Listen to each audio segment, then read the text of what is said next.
Assalamu alaikum dostlar. Кандайсыңар? Азыр ушул бизден окуп бүткөн байкелер өздөрү место ачып иштеп атышат. Ошондон бир аз бир кандай болуп атыптыр? Мисалы көп болгон жок да, 4 жума болду. Эми ошол кандай кыйынчылыктар болуп атыптыр? Анан кийин иш кандай болуп атыптыр? Бир сыра бир сурап берейин. Бул жаңы иш ачкандарга өтө маанилүү. Себеби Бишкекте риск чоң, иштеп кетиш кыйын, машиналар жаңы. Ошону бирөөз сурайлы. Кимдирби жаңы баштап аткан болсо, балким пайда болуп калат кандайдыр. Кыял байке, сизге суроо берер, сиз жооп берерсиз, биринчи местаны кантип таптыңар?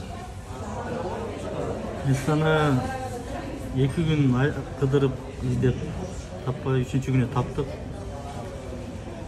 Кудай берген жан. Ал мындай кандай болду? Баардык эстолорго кирип чыкканбы? Баардыгына кирип чыктык.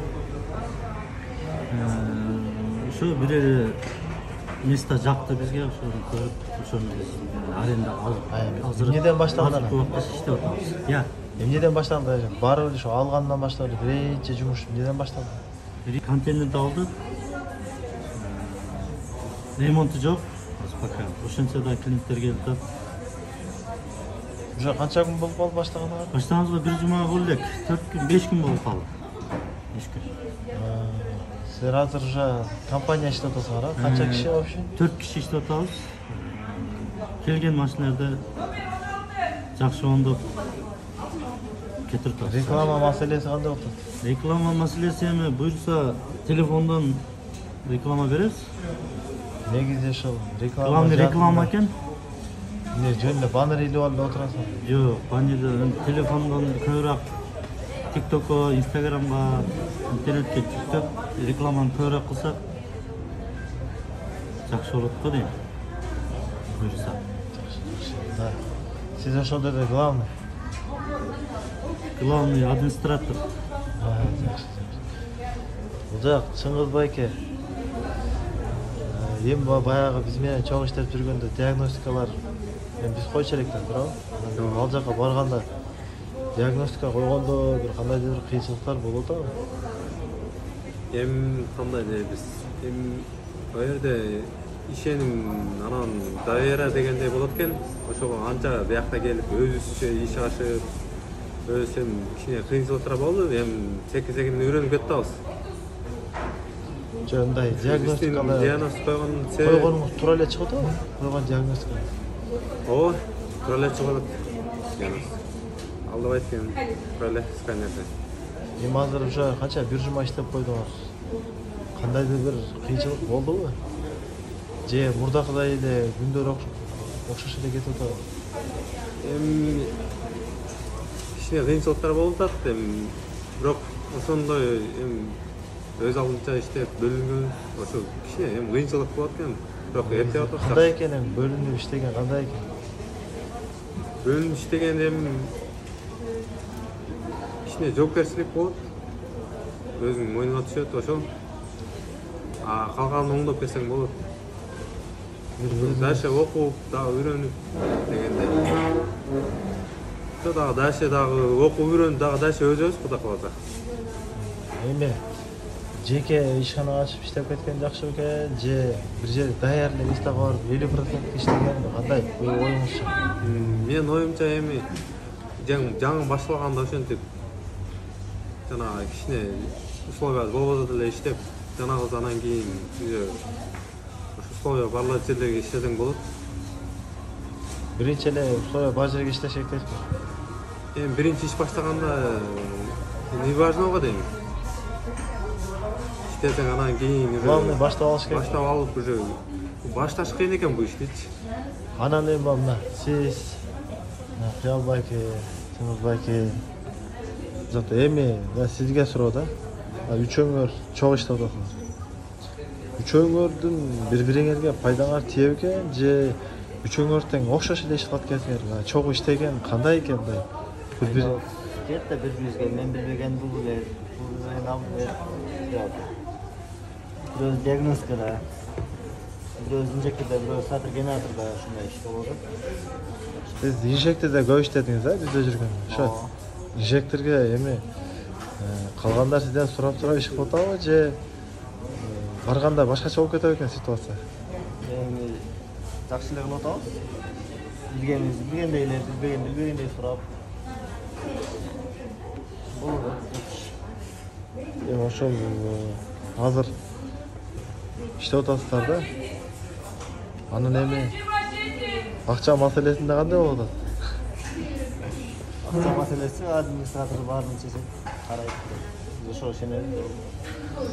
Эми сиз мына өзүңүздүн оюңузда эгерде силерге окшоп мына бирөө бир жерде окуп бүтүрүп калып анан иштеп кете албай аткан болсо да эми эсте алгандан коркуп кандай дейсиз? Кандай болот экен? Актайбы экен? Өзү ачып иштей берсе болобу экен же даяр эле местага барып эле иштей берсе жакшыбы? Өзү ачып иштесе болот экен. Коркпой эле баштаса болот экен биз. Анча жүрдүк. Баштап алдык, болуп атат иштеп. Ачыгын айтыңызчы, бир күндө уже мына бир жума болду деп атасыңар. Бир күндө канчадан айланат мына ушу уже бир жума иштеп койгондор? Азыр 5-6 миңден айланат. Бул эми ошо общий сумма да эми. Бөлсө 1000 сомдон. Кечке иш кыласыңарбы же машта азыракпы азыр? Азыр башталышын азыраак. 9-дан 6-га чейин иш кылып атабыз. Общий примерно канча машта жасайсыңар бир күндө? 5-6 машина болот. Жасап атабыз. Көбүнчө кандай жумуштар келет? Көбүнчө стартер генератор келип атат. Инжектор, ошол эле иштер. Лампочка, отпарник, поворот дейт, ошого окшогон иштер. Инжекторду да арзан эле жасап коюп атасыңар. Что-то Эми жасап атабыз. Эл катары. эми мындай жаңы автоэлектриктерге эмне совет бересиз? Эмне кылса аларга жеңил болот? Мына эми региондо жүргөн балдар бар, келе албай. Эми ачып иштесе, жоопкерчиликсе аракет кылса жакшы болот. Жакшы. Кандай да совет бересизби? Келип окуш керекпи же самоучка болгон жакшы экен? Эми окуганга жетпейт, окуп иш кылган оңойраак болот. Оңойраак болот. Сизче Чыңгыз байке эмне дейсиз? Жаңы баштагандарга региондо жүрө бергенден көрө келип окуса кандай пайдалар болот экен, кандай кыйынчылыктар болот экен, айтып бербейсизби? Эми кам эмне дедиле? Эми жана алдыга койгондон кийин ошону коркпой кылсаң болот экен бу автоэлектрикчи. Менде ойлор кетти башында. Ушундай болот, ындай болот деп. Анан чалып сүйлөшүп, ушундай деп, ошондо деле ушу сөз айтылган. Коркпой келип, илхам келгенде келип окуп, коркпой устакана ачып иштесеңер болот. Биз Куда кааласа ана окууну бүттүк. Ошонун аркасынан мынакей азыр устакана ачтык, Куда кааласа иштеп атабыз. Ошо башында ошо коркууларды жеңиш керек аны, сабыр болуш керек экен. Кийин өзү эле келе берет, ачыла берет. Ошо унутулуп кетет аларчы. Ошо биринчи окуп, анан билбесеңер теорияны окуп, практиканы кылсаңар коркпой ача бересиңер. Азыр эми сиз өзүңүз жалгыз. Ушу эки шериңиз жок болсо, сиз өзүңүз көзүңүз жетеби? Дальше өзүңүз жалгыз иштеп кеткен. Эми өзүм жетет, Куда кааласа 3 ай практикага уже 4-ай кетип атат. Азыр эми бул Үч ай ишекте окуп неге кандай максат менен ишекте иштеп атасың? Биздин максат эми ушунча эми дальше окуп дегенде берде дагы убактынча өсүп, практиканы көбөйтүп, берде ар кандай эл келет, эл менен общение кылып дегенде ошо. Кичине окут болбойн деп атсаңар да? Эми иштеп дагы окуп дагы дальше өсөбүз деп атабыз. Жокта Ушу менен электрик боюнча эле калып кетпей дагы дальше өсүп дегенде. Машина көп да болду. Машина көп, практика көп болот. Көп нерсе көрөсүң ошондо. Запчасть көп турабы? Анан истеген нерсең мындай эле иштесең сразу ушу чыгат. Региондо уже алдырайын десең сразу эле ошо Бишкектен чыгып калат. Ошого берде Бишкек экен бүт нерсе жетиштүү. Истегенин табат кезин. Ишиң бүтөт сразу ошо. кыйынчыл ошо болбойт экен да берде. Бирок баштан эми сиз бул башка кесипте көп акча табып жүргөнсүз туурабы? Мисалы өзүңүз кесибиңизде. Менин кесибим өзүм мындай регион жакта айтылышы боюнча өзүм аквада иштегем. Буга чейин көп эле жыл аквада иштегем. Жок, эми өзүңүз акча кесибиңизде көп акча таптыңыз да. Эми бул кесипке өттүңүз. Азыр эми башталыштан акча аз түшүп атат да. Эми азыр кандай дейсиз? Эми Көз карашыңыз. башталышында эми көз карашым биринчи ушу өчүрөт. Ушу рекламалабыз керек. Ушундай эле болуш керек экен да, значит. Рекламалабыз керек. Ушу элге мындай колуңан келгенди айтышың керек, көрсөтүшүң керек. Уже өзү акча өзү эле келет. Акча кийин өзү келет да. Демек колуңа эмне келерин элге айтыш керек. Ооба. Анан эл өзү келер. Ооба. Эми Кыялбай ака эң улуусу да. Бизде ушул балдардын азыр эң старший. Ошол эстодада эң старший экен. Кыялбай ака кыял эсто деп ачпайт. Мен 45-46 чыктым. Сиз эмне болуп мотивация болуп келип калдыңыз? Сиз мындай көп адамдар уже 30-дан ашканда эле. Ошто бир устага оштук болом өзүм. Ошто бир устаханага барып, машинамды оңдоткону барсам, 2 күндөн кийин келим, биз бошобойбуз. Адам көп деп айткандан кийин ушул кесипти мен үйрөнбөсөм мен келбейм деп чечкем. Андан кийин жүрдүм. Şu reklamdan görüp, gelip, okup, adını жақсы Құдайға шүкір. Возрастта кандай дейсиз? Возраст сонун. Маанилүү экен, маанисиз экен. Жок, маанисиз. Немеси деле жок да, кыскасы. Кандай жашта болсо да үйрөнсө. Кайча жашта 90 60 жашта да үйрөнгөндөрдү көрүп алып, мен ошолордо материал алып келдим. Келип азыр Құдайға шүкір мени көрүп жаштар кызыгып, окуп, аракет кылып, азыр баарды кыймылдап атат, жакшы. Құдайға шүкір. Эми азыр ошол жерде сиз старший экенсиз, эми клиенттер менен сүйлөшүү кандай болуп атат? Кантип сүйлөшүп атасыз? Клиенттер менен эми секен окшоштуруп атабыз эми, Кудай кааласа 1-2 айдан кийин окшошуп калат. Кантип ишендирип атасыз эми? Эми болгону айтып эле не кылып атабыз. Главный алдабаш керек. Главный алдабаш керек. Жеген немебизди тамагыбызды адал кылып жешибиз керек.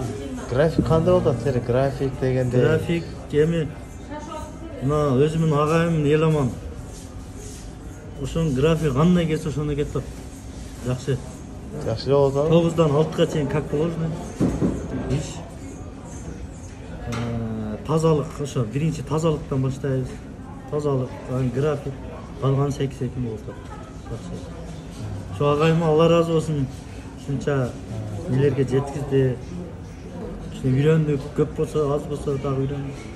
Жакшы. Не дейсиң? Региондагылар келип, Агайдын аркасынан үйрөнүп, региондагылар келип жол кадан баштап. Эми азыр Ушундай кесипке ээ болгула. Не дейсиң? Кандай план коюп атасыңар эми азыр? Сөзүбүз бөлүп койдум. Кудай буйруса, план не, бизде азыр основной акча роль ойнобойт. Бизде эми опыт, көбүрөөк опыт алышыбыз керек. Ошол кийин бөлүнгөндө дагы кыйналбай бөлүнүп иштей турган болуп, ушу Бишкектен жакшы иштеп кетсек ошол бизге. Бир дагы суроодо аппарат рол ойнойт экен, аппараттар. Аппарат аябай. Баягы ким айтмакчы, согушта куралың болбосо согуша албайсың го. Ошондой сыяктуу бул аппарат, набор бар, бүт күчтөр ошонсуз иштей албайсың. Ошол болсо иштейсиң. Кандай болот эми аппараттар эми баары жетпейт го, бирок кемчиликтер болбойт абы, жакшы эле иштеп атасыңар. Кемчиликтер эми бар, жок эмес бар. Бирок кыйла нерсесин алдырып алып бергенден кийин уже кыйла бул жагы жеңил болуп атат да. Жакшы. Компьютерди алдык, компьютерге салыштык ишин үйрөндүк. Кыскасы электрикке келген нелерди кыйласын үйрөнүп азыр бөлүнүп иштеп аткан чагыбыз азыр. Эми анча бар региондон чалып эми кандай шартта иштеп атасыңар, эмне болуп атасыңар, силердин баягы эми баягы ишиңерди кабарын алып, анан дальше келип иштейм дегендер болсо бир номер коюп коеюнбу, чала берсе болор эми. Пожалуйста, чала берсин. Мындай да, Москва бир күндө курулган эмес да. Келип окуш керек, окугандан кийин иштеш керек дегендей. Секин стипендия кете берет. Кудайга шүкүр, балдар жакшы уста чыкты, жаман эмес. Келген клиенттерин мондоп капа кылбай сүйүндүрүп кетти. Алдап айтасыңар, Жок, болгондой. Мына 2 күн болду, турам. Мындай ыраазы болуп кетип атат. Себеби бул агайыбыздын артынан болуп атат да. Мындай пайдасы тийген үчүн ошону. Көп макта бересиз. Жок, макта эмес. Анын пакта койду эле болот. Жетишкендик үчүн мактап атам дейсизби? Жетишкендик үчүн мактанып атабыз. Чын. Эми ошо жаштарга эмне дейсиз? Советиңизди айтып коюңуз. Советим азыр пока не поздно, окугула. Канча эрте окусаңар, ошончо эрте окута аласыңар. Салым кошосуңар, башка балдарга дагы, адамдарга дагы пайдаңар тиет. Ошо. Сизче, сиз акыркы сөздү айтып коюң, балда жаштарга эмне дейсиз? Эмне кылсын жаштар? Ошо жаштарга эмне дейсиң? Биз деле ошодан 30тан ашкан болобойбу деп өзү келгенбиз. Анан ушул Элемон агайдан жанагы сөздү алып, кеңешти алып, анан табакале келип окудук, жакшы эле. Анан мынтип сыртка чыктым, отузга чыктым, анан кире кирбей деген нерсе өзү жок эле нерсе экен. Ал өзү адамды өзү ошоктон ошого жаштарга айтып элем. Жес жанагы жок да, чоң кичине дегенчи, бул баарыбызга бирдей экен. Үйрөнүп кетсеңер жакшы кесип экен. Ошо биз азыр үйрөнүп, алдыга чыгып, акча табып атабыз, Кудай кааласа. Ошо силерге айтарым, ошо убакытты текке кетирбегиле, жүрө бербегиле. 10-15 күн, 20 күн, 6 ай, 7 ай деп баякта иштеп жүрүштүн кереги жок экен. Биз бардыбыз. Айылда семьяларды таштап келип атабыз. Азыр Кудайга шүгүр ошол орчулуктан өтүп алдык. Ошо азыр уже акчага чыктык, жакшы Кудайга шүгүр. Каймак жерине чыгып калсаңар да. Кудай кааласа ошо каймак жерине чыктык. Сиз эмне дейсиз, братан? Келгиле окугула. Окуудан эрте кечи жок экен. Кызыккандар келип окугула. Сизге бир өзгөчө суроо берип коеюнчу. Мына региондогу машиналар менен Бишкектеги машиналардын айырмасы бар бекен, жок бекен? Бар экен, бул жерде жаңыраак машиналар көбүрөөк келет экен. Бул жерде бир канча иштесе жетиштүү болот деп ойлойсуз? Канча убакыт жүрүп койсоңуз жетиштүү практика болот деп ойлойсуз? Боюнча 1 жыл жетет го. 1 жыл, 1 жыл.